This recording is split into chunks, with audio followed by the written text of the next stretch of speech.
Todos en algún momento hemos tenido la conversación con alguien de qué es el libre albedrío y cómo funciona. Y pues de eso cada uno saca una conjetura muy difícil como a veces de reconciliar con la coherencia, porque entonces si Dios sabe de antemano lo que voy a hacer, entonces realmente seré yo el que lo estoy eligiendo o esto ya pasó. Entonces hoy vamos a hablar un poco de eso y de las cosas que se presentan. ¿Cómo funciona eso? Entonces, para eso quisiera que fuéramos un momentico a Jeremías 1. Tenemos en Jeremías 1 lo siguiente. Las palabras de Jeremías, hijo de Hilcías, de los sacerdotes que estuvieron en Anatot, en tierra de Benjamín. Palabra de Jehová que le vino en los días de Josías, hijos de Amón, rey de Judá, en el año 13º de su reinado. Le vino también en días de Joacim, hijo de Josías, rey de Judá, hasta el fin del año 11 de Sedequías, hijo de Josías, rey de Judá, hasta la cautividad de Jerusalén en el mes quinto.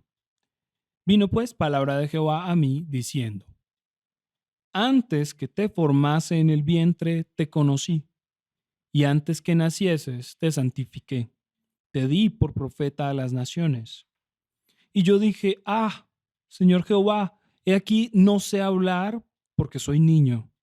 Y me dijo Jehová: No digas soy un niño, porque a todo lo que te envíe irás tú y dirás todo lo que te mande. No temas delante de ellos, porque contigo estoy para librarte, dice Jehová. Vamos a dejarlo hasta ahí, pero nos vamos a enfocar en este pedazo. Antes que te formase en el vientre, te conocí, y antes que nacieses, te santifiqué, te di por profeta a las naciones. De alguna manera, él ya era profeta antes de ser profeta. Él ya era profeta antes de estar en la tierra y desarrollarse como profeta. De esto tenemos otras palabras que dicen que los mismos que elegí, predestiné, que los escogió antes de la fundación del mundo, todo esto. Pero lo que interesa acá es que nos dan otro pedacito y es que él ya era algo antes de estar aquí. Antes de ponerlo en la tierra, de que él naciese aquí, él ya era un profeta, él ya tenía ese llamado y ya era conocido por él como profeta. Y Dios ya lo había separado y elegido a él como un profeta. Usted va a ser profeta. Es decir, ese era el destino de Jeremías, por ponerlo así. Pero eso es muy relevante porque nos dice que ya hay una dirección dada para cada uno. Ya hay algo determinado para cada uno. Pero entonces, ¿dónde queda mi elección? ¿Será que Jeremías podía escoger no ser profeta? ¿Será que todos pueden escoger exactamente todo lo que quieren? Voy a meter una frase, no la voy a explicar, la voy a dejar para que ustedes lo piensen. Muchos son los llamados, pero pocos los escogidos. Hay dos categorías, después lo hablamos. Pero él ya era profeta antes de venir a la tierra y ser profeta, antes de nacer aquí. Eso es lo relevante en ese pedazo, que ya hay una dirección para. Y esto es lo importante realmente del libre albedrío, que realmente nuestro libre albedrío, vamos a, voy a, vamos a analizarlo despacio, porque lo que voy a decir va a sonar raro, pero nuestro libre albedrío es limitado, no todo lo podemos escoger o no todo realmente podemos determinarlo nosotros mismos. Un ejemplo, ustedes no pueden determinar ser millonarios mañana. Está en su elección determinarlo. Pueden decir que sí, pero no va a pasar por eso. Pero eso ya es en un extremo. Ahora, hay cosas que yo quisiera, hay cosas que yo puedo elegir hoy, pero no por eso van a pasar.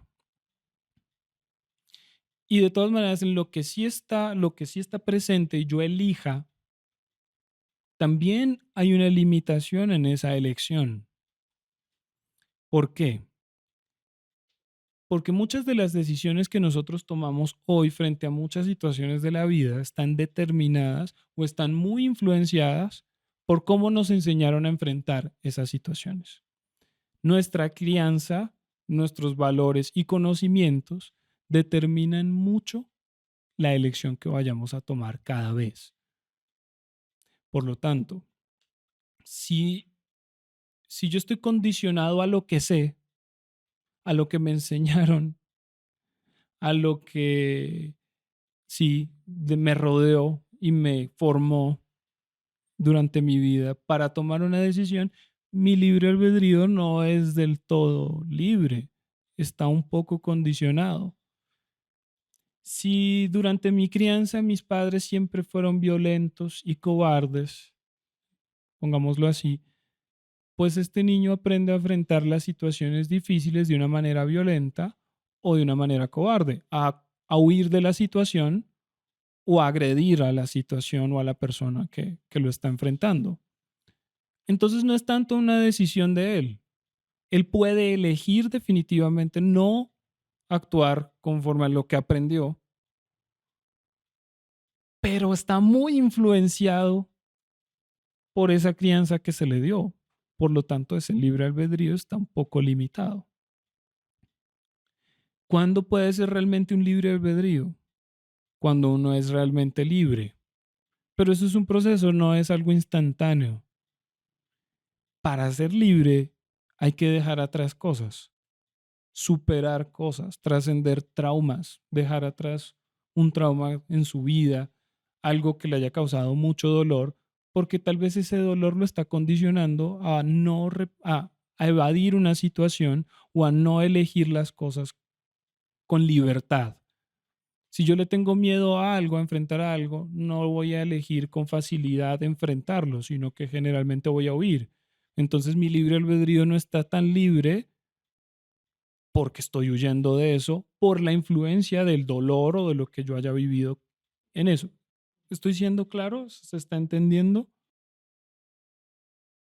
Lo que quita el libre albedrío somos nosotros mismos, la condición de nosotros mismos, por la ignorancia o por las cosas que sabemos de manera errada, los miedos, los dolores, las diferentes situaciones nos quitan libre albedrío, porque no estamos decidiendo del todo nosotros con libertad, sino que deciden nuestras experiencias o nuestra ignorancia o lo que sabemos mal.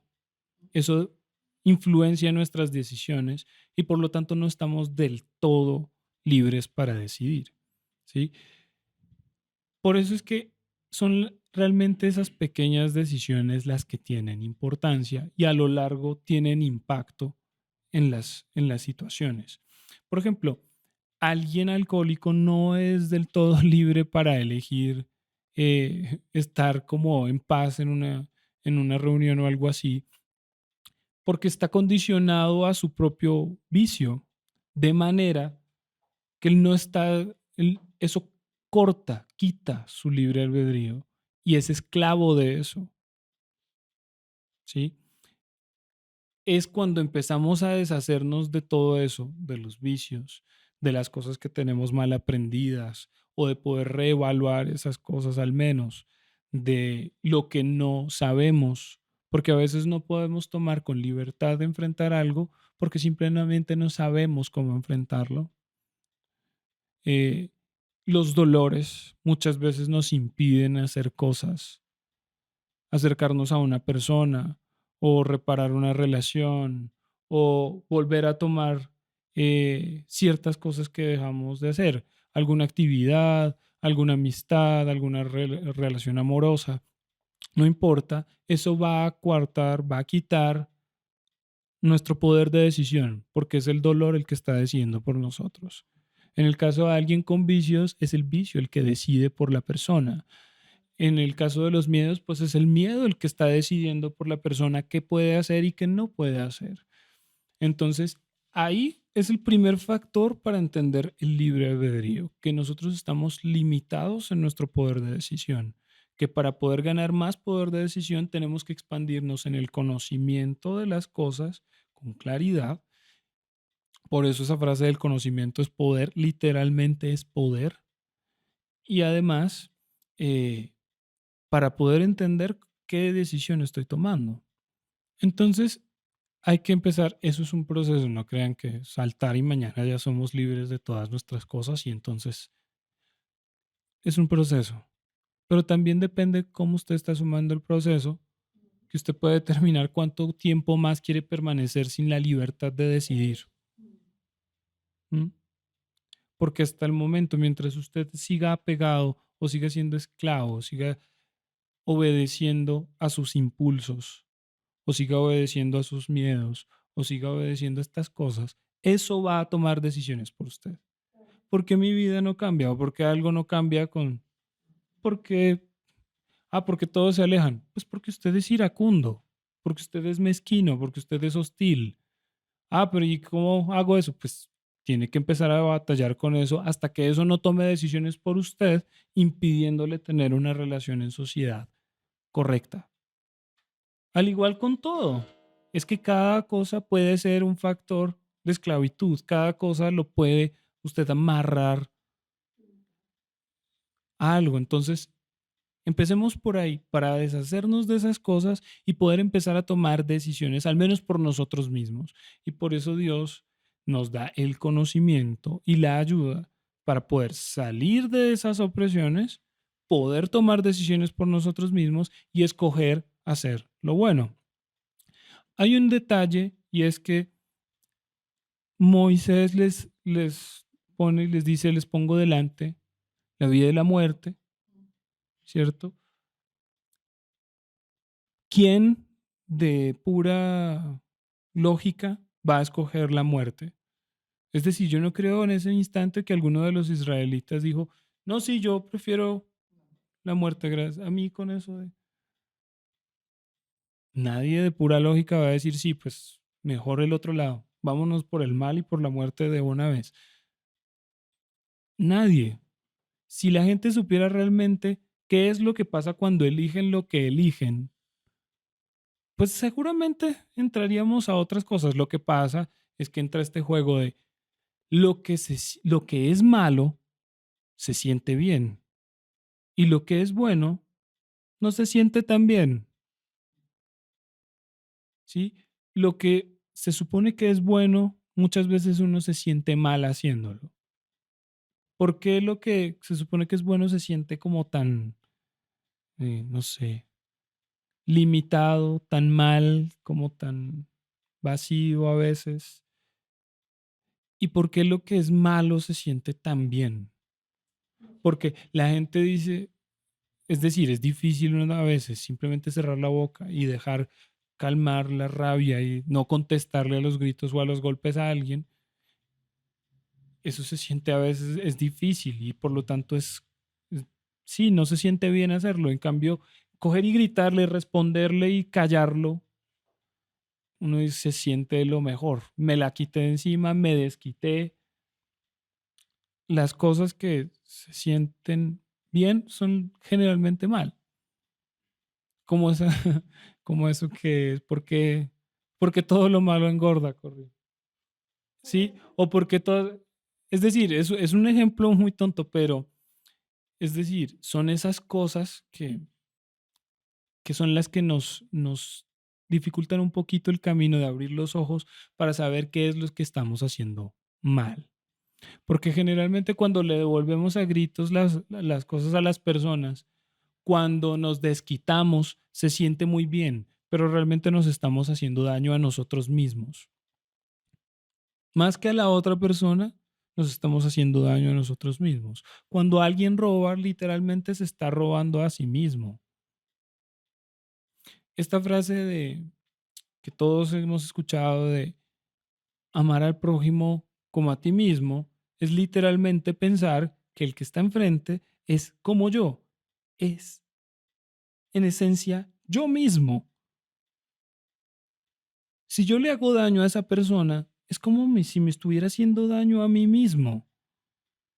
Y si pudiéramos ver eso en una realidad espiritual más tangible, entenderíamos que la persona que está al frente es un espejo.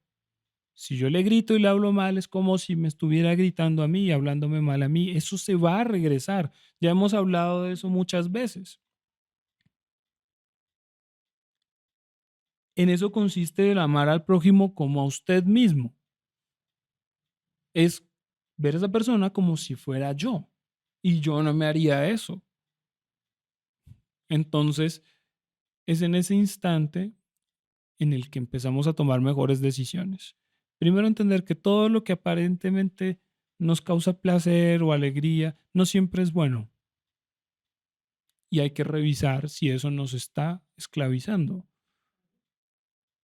Y cosas por el estilo, para poder empezar a tomar decisiones propias y no mis miedos, no mis vicios, no mis emociones desbocadas. Hay una frase que dice airaos, pero no pequéis, ¿cierto? Es decir, usted va a tener un montón de sentimientos, un montón de emociones, un montón de cosas que van a atravesar por usted. Y no significa que estén mal, pasan. Pero es lo que hago con eso después. ¿Eso a qué me va a llevar? Entonces, usted le puede dar rabia, pero no significa que entonces va a matar al que está enfrente. Airaos, pero no pequéis. No me voy a regar en insultos y en gritos porque estoy enojado, porque estoy iracundo. No, usted puede tener ira, pero eso no significa que. Entonces, no permitamos que nuestras emociones, nuestros vicios, nuestros miedos, nuestras experiencias tomen decisiones por nosotros. ¿Quién? O el silencio, o cosas por el estilo. Analicemos qué es lo que está tomando decisiones por nosotros antes de empezar a conversar de qué es el libre albedrío. Empecemos por determinar qué puede quitarme el poder de decisión, el libre albedrío. Ahora vamos a hilvanar esto con otro, otro pedazo importante. Y es, ¿existe realmente el azar, la suerte, las cosas que pasan porque sí? ¿O hay siempre un destino? Entonces, vamos a empezar por algo sencillo. Y es que todo lo que yo hago con alguien más o en una situación, eso se va a volver a presentar en mi vida, eso se va a regresar. Bueno o malo, va a volver a mi vida. No exactamente en la misma forma, pero sí va a volver en alguna ramificación o a veces exactamente igual. La situación que usted le causó a alguien puede regresársela a usted. Proverbios dice, si yo le presto al pobre, es como si le prestara a Dios y Dios me lo va a devolver. ¿Sí? Fíjense ahí lo que sucede. Yo le estoy prestando a un pobre y el día en que a mí me haga falta, Dios me lo va a dar a mí también. También está escrito que el que sacia también va a ser saciado, ¿cierto? Entonces todo lo que yo haga va a regresar a mí de alguna manera. Lo mismo sucede con lo malo. Apocalipsis 13:8 nos dice que el que lleva en cautividad va en cautividad. Si yo le causé a alguien un dolor muy grande, ese dolor muy grande algún día va a volver a mí en alguna forma. Lo mismo, es decir, esto ya lo hablamos en una prédica, todo lo que yo haga va. ¿Por qué? Porque dice que Dios busca por el perseguido. Dice que Dios es el que venga esas situaciones. Entonces, partamos de ahí. Muchas de las situaciones que vivimos son el resultado de lo que nosotros hemos hecho, bueno o malo. Pero agregando eso, vamos a ver lo de la suerte, si hay algo que pasa porque sí. Para eso me gustaría que fuéramos a Números 26 en su versículo 52. Números 26, 52.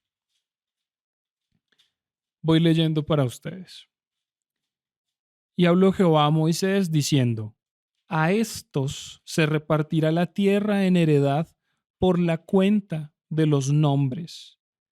A los más darás mayor heredad y a los menos menor, y a cada uno se le dará su heredad conforme a sus contados. Punto. Dejémoslo ahí un momento. ¿Qué nos está diciendo? A las tribus que tienen más gente les dan más tierra, ¿verdad? Justo antes ya se había hecho un censo contando a las personas. Y por eso le dice, por los nombres se les va a dar tierra. A los más, más, y a los menos, menos, por pura justicia. Se iba a revisar la productividad de la tierra y la cantidad de tierra para darle a cada tribu, de acuerdo a su tamaño, un tamaño de tierra apenas correspondiente a ellos, ¿no? Pero fíjense luego lo que les dice, es decir, fíjense ahí que Dios les está diciendo, analicen a los más y a los menos. Parece una decisión lógica, parece una decisión de analizar, parece una decisión de, pues miremos la tierra y esto es tanto, entonces les debe tocar tanto, ¿cierto? Ellos debieron dividir la tierra de esa manera, lo tuvieron que pensar, pero luego les dice en el 55, pero la tierra será repartida por suerte y por los nombres de las tribus de sus padres heredarán. Conforme a la suerte será repartida su heredad entre el grande y el pequeño. Hubo dos reparticiones de tierra. Una la que hicieron de manera lógica.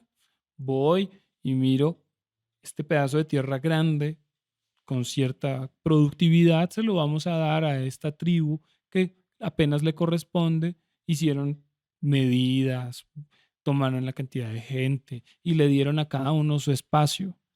Y después volvieron a repartir la tierra por suerte. Y la suerte que echaron confirmó lo que ya se había determinado. ¿Me hago entender? Como una confirmación, ¿sí? Eso les confirmó que la división que ellos habían hecho, midiendo más, menos, menos, era la correcta. Pero por suertes se va a determinar esto. Ahora, vamos a mirar que eso es así. Quiero que vayamos un momentico al libro de Proverbios 16:33. Proverbios 16:33. El 16:33 dice esto: la suerte se echa en el regazo, mas de Jehová es la decisión de ella. Esto en diferentes versiones dice que se llevan unas balotas a una bolsa, pero Dios dice cuál sale. Las suertes o los azares no son azares, son decisiones de Dios. ¿Sí me hago entender? Eso es lo que nos está diciendo Proverbios 16:33, que las cosas al azar no existen, que es una determinación de Dios que sea así. Las cosas que parecen azar, y no estoy hablando del juego, porque el juego está mal. ¿Por qué está mal el juego? Porque literalmente esclaviza a la gente. Y cuando algo esclaviza a alguien, a Dios no le gusta ni cinco. Por eso fue la Torre de Babel. La Torre de Babel no fue precisamente porque querían llegar al cielo. No iban a llegar nunca al cielo. No iban a llegar al cielo. Ni fue por la arrogancia. Fue porque el rey de aquel momento esclavizó a toda la gente para hacer algo que estaba mal y con un mal motivo. Y toda la gente estaba esclavizada por eso. Fíjense cómo sé yo eso y cómo están conectados.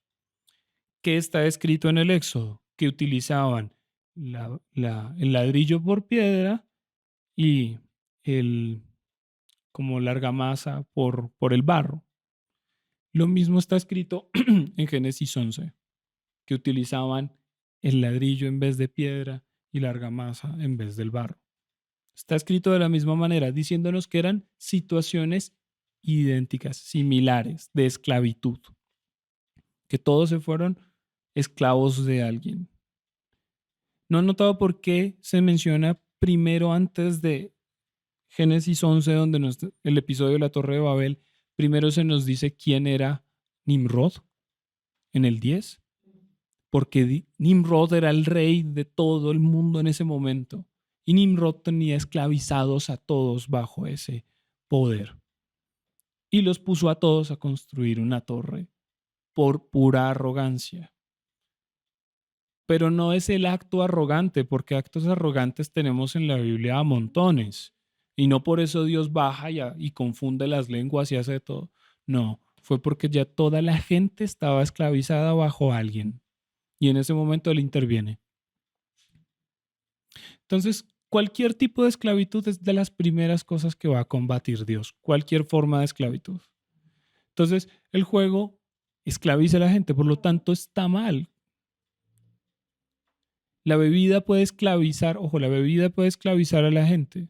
No significa que esté mal, porque podemos ver desde el Antiguo Testamento al Nuevo. Y esto no es un permiso abierto para beber y emborracharse. ¿Sí? Pero podemos ver en el Antiguo Testamento el uso de bebidas alcohólicas, literalmente alcohólicas, tanto en el templo como en la vida corriente. Es el mismo Pablo diciéndole a Tito, venga, usted que es como todo enfermito, pues deje de estar bebiendo tanta agua y tómese un poquito de vino. Le dice así en una de sus cartas. Entonces, no es tanto la bebida, es lo que es el uso y cómo eso me puede esclavizar.